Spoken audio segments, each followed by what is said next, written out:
It is Friday, July 4th here at the West End Gun Club.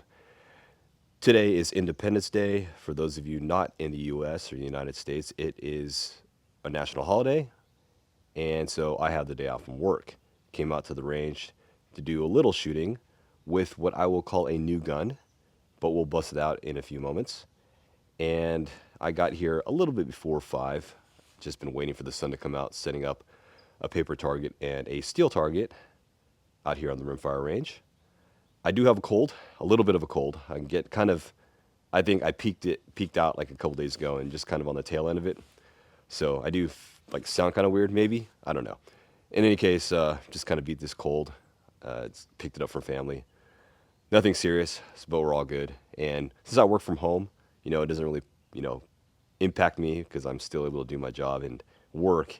As opposed to if you were in the office, you'd like to have to stay home and call in sick and stuff. So it's easy to work from home when you have something minor like this. In any case, let's go ahead and bust out that rifle and show you what we're doing today. What we have here this morning is my 1022. I call this a new gun because it is my former 1022, but now with a kid receiver. The the reason why I wanted the kid receiver is because it supports that rear tang screw or the rear action screw, so that you have two action screws holding the receiver into a stocker chassis system, so it's not pivoting on a single point to prevent that lateral rocking or kind of up and down rocking or lateral in the chassis. But we'll get into that in a few moments. With that, I basically just replaced the kid receiver and parts with what I had before. And here's my original action that I was running. This is my Ruger 1022 factory action. This is off the original classic style with the wood stock, the base model Ruger 1022. This action is kind of scarred up because, it's just aluminum with paint on it, right? So it's all scratched up from the times it's been in and out of chassis and whatnot in stocks. But I've had this since 2001. I think I bought this probably when I graduated from college, and I got some money and started buying some guns, and I bought a 1022. So 2001, what is this, 24 years old or whatever. Still works fine, but I don't know what I'm gonna do with it. But just brought that out for just a comparison here. Anyway, I did replace the receiver. I got a new kid bolt with the corresponding kid charging handle and spring and the guide rod, and then reused my kid trigger, which I've had a kid trigger. It's a single stage. Yeah, it's a single stage. Just double checking, it is a single stage. Yes, single stage. Single stage kid trigger. And then my Volquartsen barrel, I've had this, it's a 20-inch overall length, but it's technically an 18.5 with 1.5-inch for that compensator that's like integrated into the barrel. Stainless steel barrel, Volquartsen barrel, 1/16 twist. Pretty standard. And then the KRG Bravo chassis, I reused that. And then the scope I had on my 1022 I had sitting on there was the Bushnell Match Pro ED, which you've probably heard me say that I don't really care for that scope. I think it's overrated. I see a lot of optical issues with it, but what are you gonna do? It's a $600, $700 scope, so I mean it is what it is. So I slapped my Zico on here right now. This is one of my ZC 527s. I'm not really shooting my other Voodoo right now, so I took this off my Voodoo, my Gen 1.2, just stuck it on here. So we'll shoot this today, and then we'll get into see how this thing shoots right now. Set up a target really close because I have no idea what this is going to be at right now. There's no real way to bore sight this. I don't believe in bore sighters, like laser bore sighters. I believe in just setting a target really close. That's like maybe 15 yards, 10 yards. It's a big IPSEC target. We'll just shoot on that, get it on paper, and then make some adjustments here. I am running a 50 MOA base. It comes with a 0, which, I mean, I could work with a 0 MOA, that's fine, but I wanted to put a 50 on there. This one that I have on my factory is a 30 MOA. It's a 30, I believe it's a 30. But I asked for a 50 with a Zico. A 50 easily will work. There will be no issues getting a 50 or 0. So let's go ahead and just set up the chronos, or should I? I don't know. We'll set up the chronos, see if they pick up at this close of a distance on rimfire, because we're barely shooting 15 yards. So I don't know if there's gonna be enough of the bullet for it to see, because I mean, once he passes through, it'll be obstructed by the target. But it'll be interesting. Let's try it out, because I do have my Rangecraft here, and of course, my Garmin. So try the Garmin and the Rangecraft together, and I'm still waiting to do a review on this, so stand by.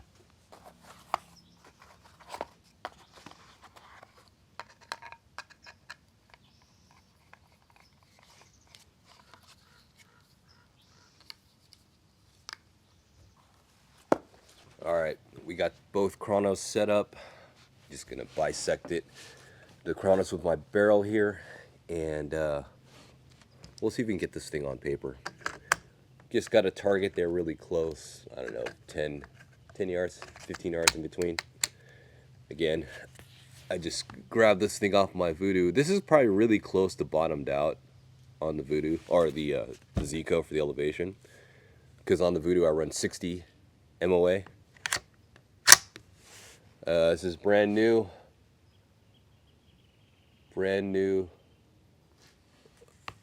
receiver. So we'll see how this goes. I should have put an aiming point on here on this IPSC target. Holy crap. Did we not hit paper?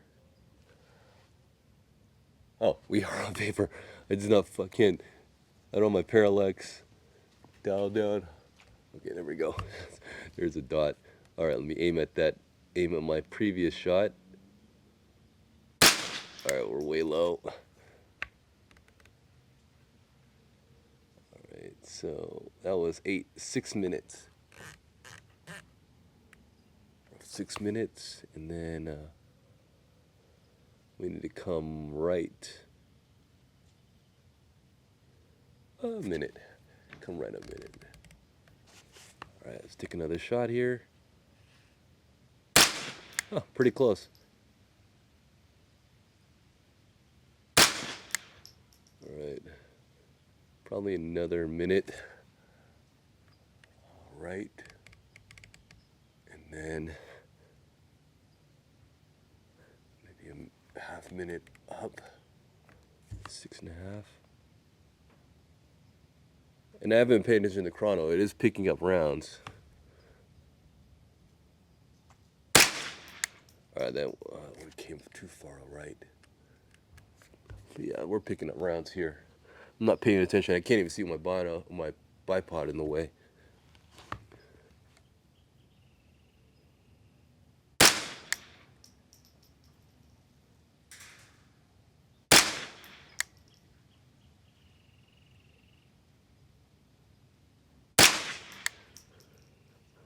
But we're pushing 11:08.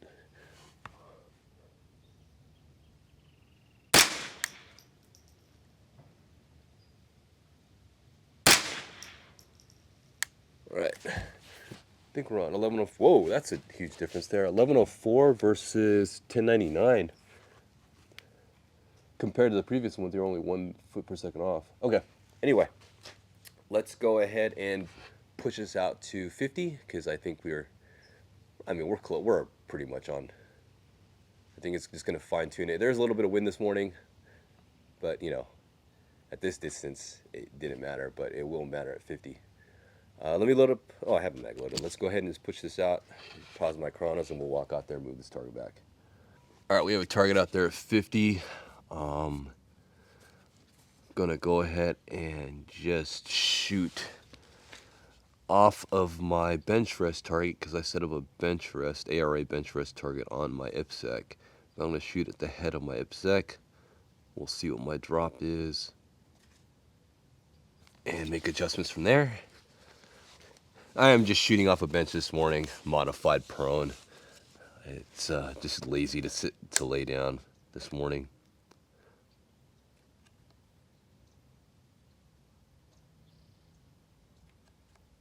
Probably help if I cock the bolt.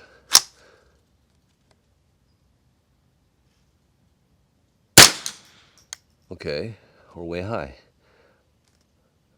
Probably didn't have to make that adjustment 15 yards.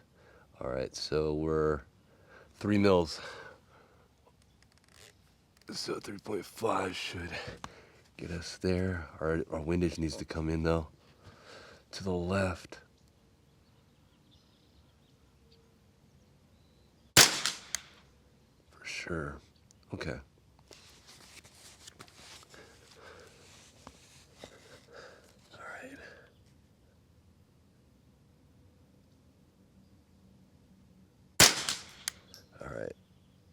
Elevation's okay. Our wind issues come in about a mil left. What are we at? 1.8.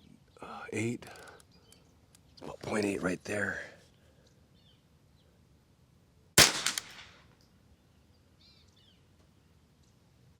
Definitely overcorrected on that one.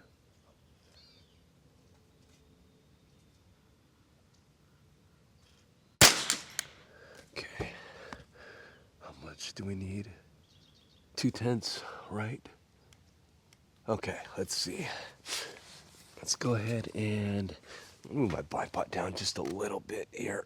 Come one leg right there. Yeah, we'll shoot a little lower on this. Okay. All right. Let's put a few rounds on this target here.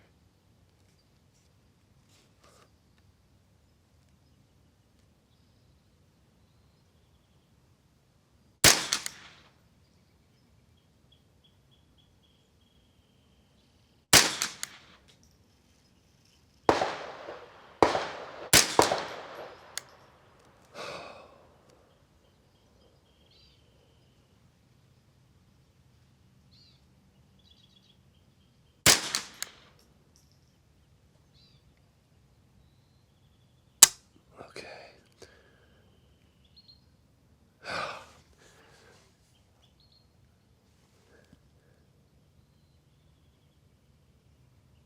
I'm going to make a minor correction of one down, one left. We load up some mags and we'll talk about what I'm seeing right now after I put together the gun as well, because there's a few issues that I've noticed. Anyway, let me load up some mags and we'll have a little discussion.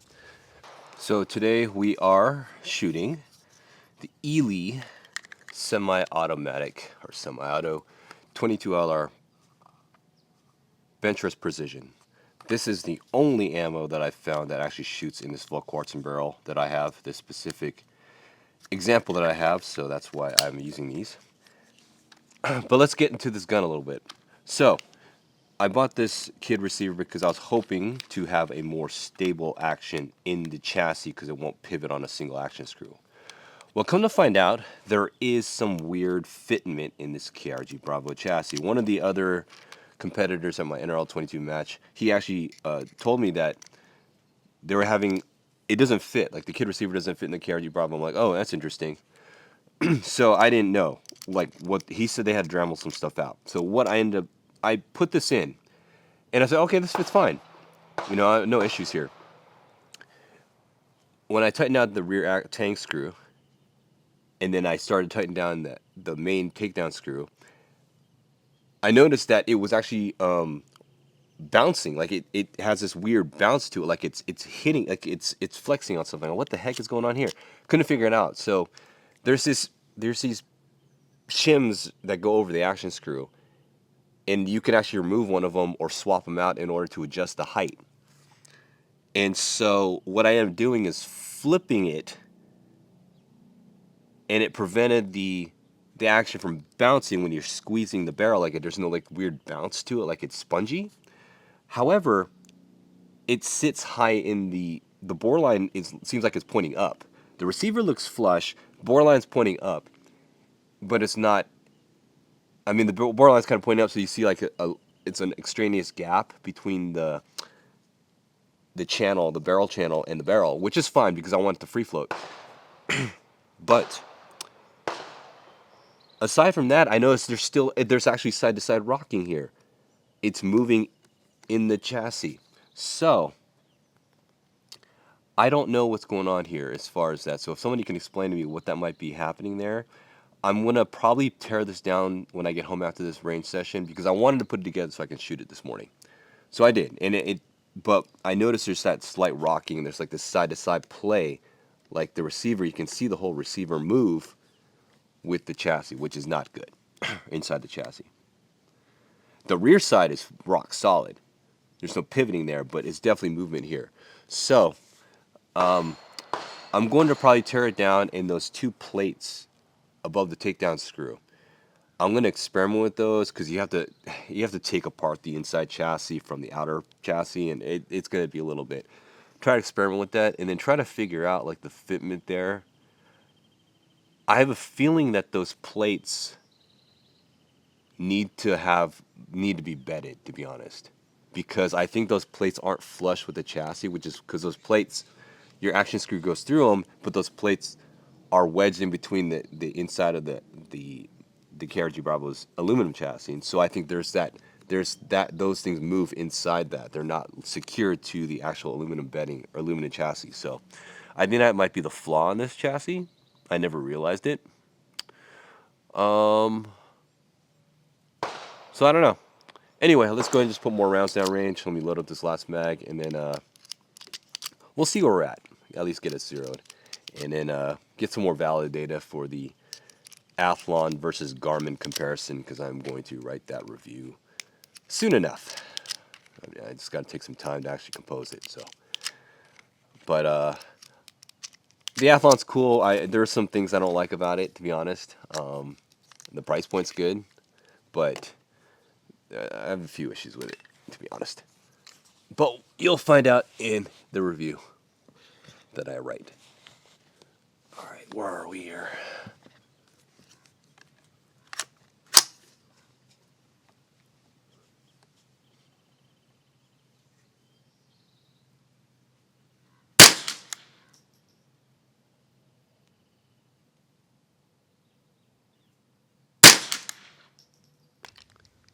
Note this is also a clean barrel. When I took the barrel off my factory receiver, I ended up soaking C4 carbon cleaner inside the bore. I like plugged it on one end, filled it up, tilted it, and then I really cleaned out this bore. So it is really clean. So it probably does need to get seasoned to some degree.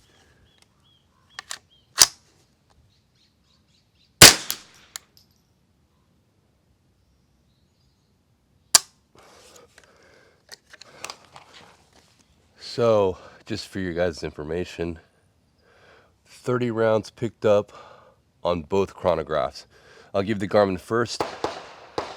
Garmin has an average of 1098.2 with a standard deviation of 5.5, extreme spread of 20.7.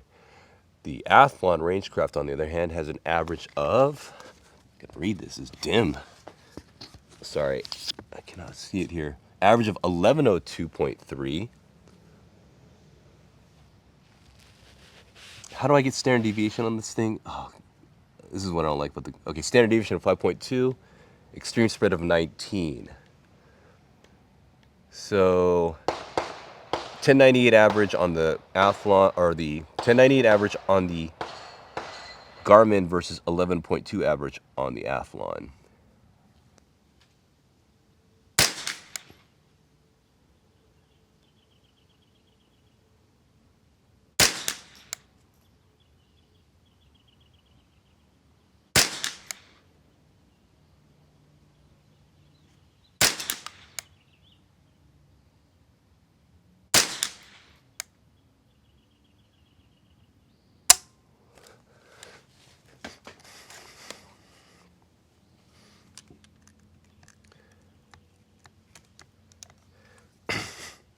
All right, guys, we got a problem.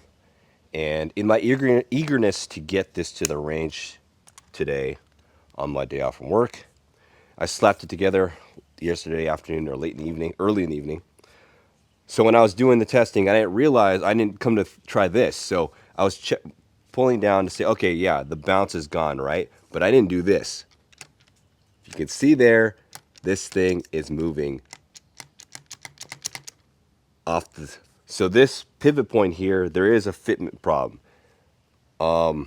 So there's these two parts in here above the action screw. If I have it normal, it bounces in the, like you can flex it down, it's spongy. I flipped it and that eliminated that. And I didn't realize that it actually isn't sitting in this chassis correctly. So I can probably try to diagnose it right now. Maybe I'll take a few minutes to see if I want to try to fix it here, but I might want to take it home because I think there is some interference somewhere inside this that needs to be dremelled out. I'll have to reach out to the other guys who I know fit a kit into a KRG Bravo chassis. But maybe I'll take this out right now and see what I need to do, because in order to take out those two plates though, I have to take off the inner chassis. If I remember how to do this correctly. Yeah, I may have to wait till I get home because there's a lot of steps on this KRG Bravo. But yeah, maybe I'll just wait till I get home. But that is not good. Here's my 50-yard target up close, and you'll see how this is manifesting as far as that receiver not fitting in the stock correctly. So, I mean, we get these nice, promising groups here. I thought this was a flyer, but now you're seeing like it's starting to go across the board. I think it was 5 rounds. This might have been 10. This might have been 10, this was decent. But then you're seeing, here's a nice 5. Here's another 5. And then it's really stringing. Like you can kind of see it's just, the group is not good. So a lot up and down. It's not as much wide as it is the elevation. So this is an inch target. I think that's an inch circle roughly. It's about an inch circle. So this is not very good at 50. This would have been okay at 50 for semi-auto. I would have been content with this if this was a 10-round group, but it's inconsistent. So we're gonna have to diagnose this at home. So we have a little disappointment with the 1022, but I am going to take some moments here to shoot some pistol. I just want to try out the Athlon Rangecraft with pistol because I have not tried that yet. So I did bring out my SIG P365, which is my normal carry right now. I've picked up some more ammo now because prices have gone down. I don't know if anyone's following ammo prices, but stuff has gone down close to pre-COVID prices. So I've got these CCI Blazer brass case. I bought 1,000 for 200 plus tax and shipping. So that's pretty good. That's about pre-COVID prices. I think pre-COVID we're paying about 200 a case of 1,000. And I got some of these Winchester white box 115 grains. These are 124 grains. But these were about 12 bucks per 100 or 50.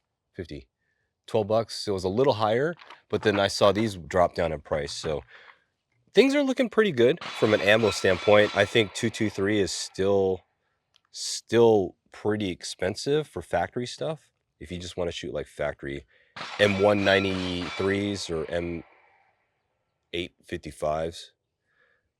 But I think things are looking good, and I've seen primers start to drop in price.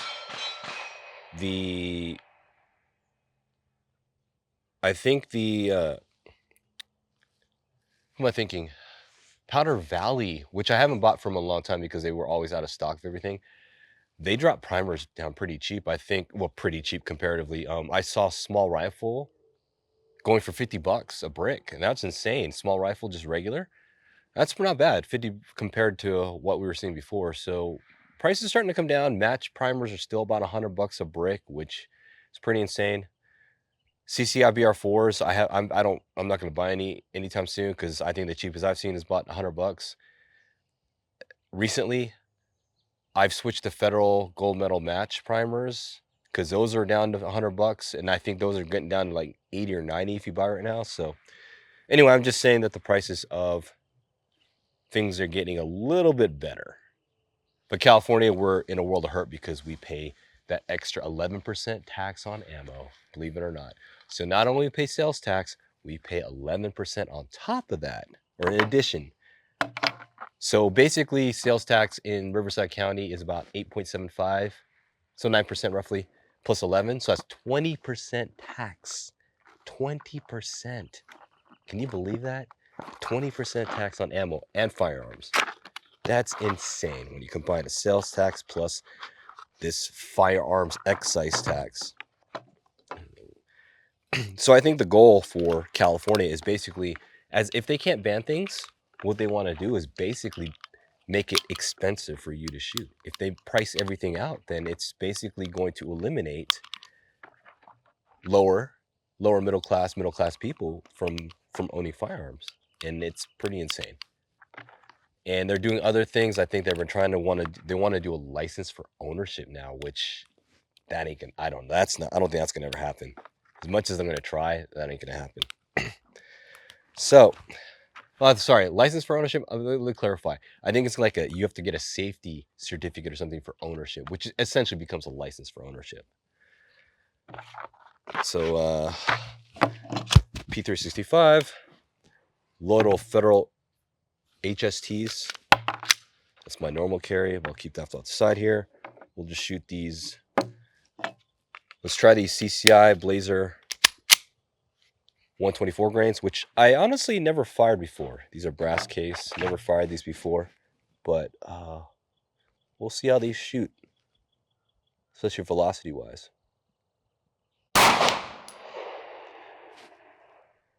1,002 and 995. So Athlon versus Garmin. 1,002, 995.8.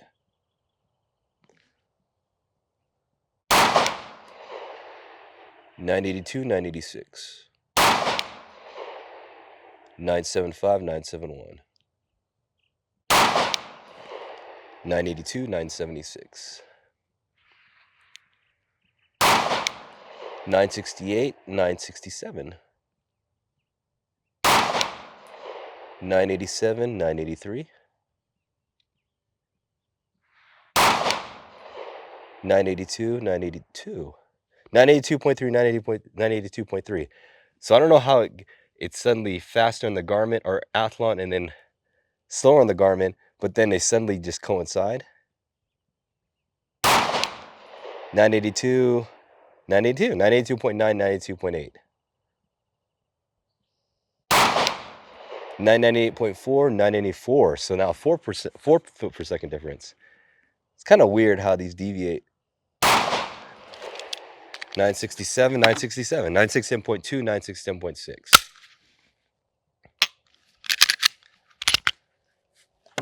What is that average?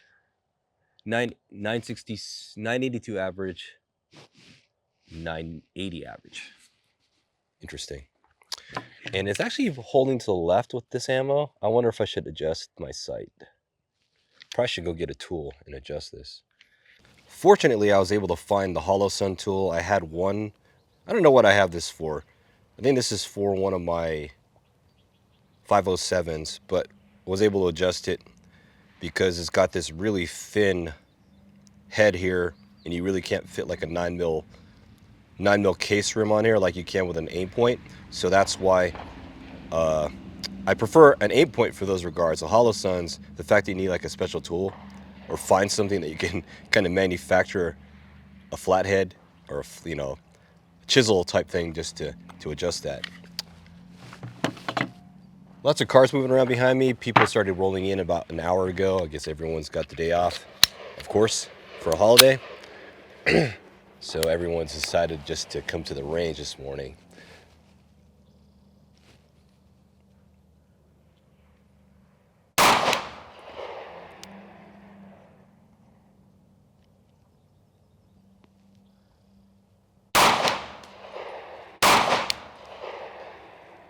I wonder, did it pick? I don't think it picked up that shot. Okay, Athlon picked it up. The Garmin didn't. I think if you shoot too fast, I think the Garmin falters.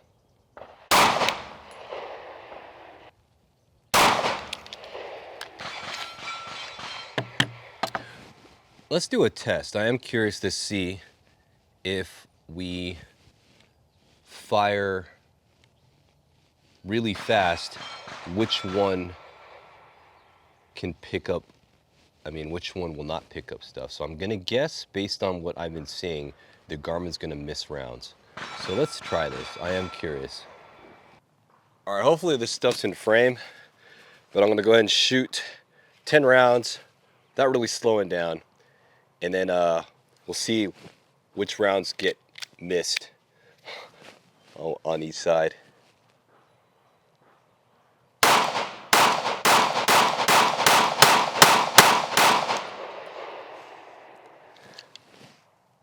Okay, Athlon picked up 5, Garmin picked up 2.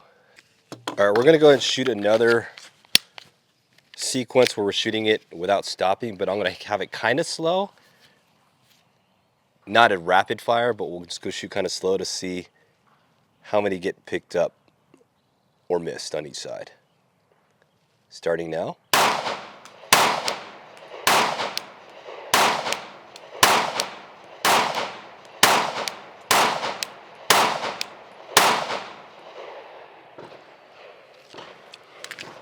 So the Athlon picked up 7, and then the Garmin picked up 4. About to pack it up and get out of here. It's getting warm, sun's coming out, and there's a lot of people coming in, so it's getting crowded. I will admit that I'm disappointed today and a little upset at myself for not even checking all the fitment because of this deal. If you can see on camera, this thing is not secure in the stock. I was only checking this sponginess I was detecting when I compressed this, and it was, oh yeah, this is great, right? But I realized, and this is coming out like that, and there's a little bit of side play. So I'm not entirely sure what's going on. Again, I heard from someone else at my match that I host that they had to mill out with the Dremel certain areas for this to fit correctly, and I think I'm going to tear this down and play around with those 2 spacer deals, and I'm going to take out my trigger guard because that gets in the way of trying to figure out like how the fit's supposed to be. So I'm going to go ahead and do that and then see where we stand. But I don't know. It's kind of disappointing that I got this kid action and it's not sitting in this KRG correctly. So if anybody has any ideas or thoughts, feel free to comment. But got some data with the pistol on the, got data with pistol for the Athlon. So now I've shot basically rimfire, centerfire rifle, and pistol, centerfire pistol with the Athlon and the Garmin at the same time. So I got some valid data to work with, and then we'll do some comparisons there, and then I'll have a review and my opinions on the Rangecraft. Anyway, let's go ahead and pack it up. Hopefully everyone has a good Independence Day, or had, because by the time you see this, July 4th is over, but hopefully everyone had a good Independence Day holiday and will have a good Independence Day weekend. That's it for today, July 4th, here at the West End Gun Club. Thanks for watching. I will see you in the next vlog.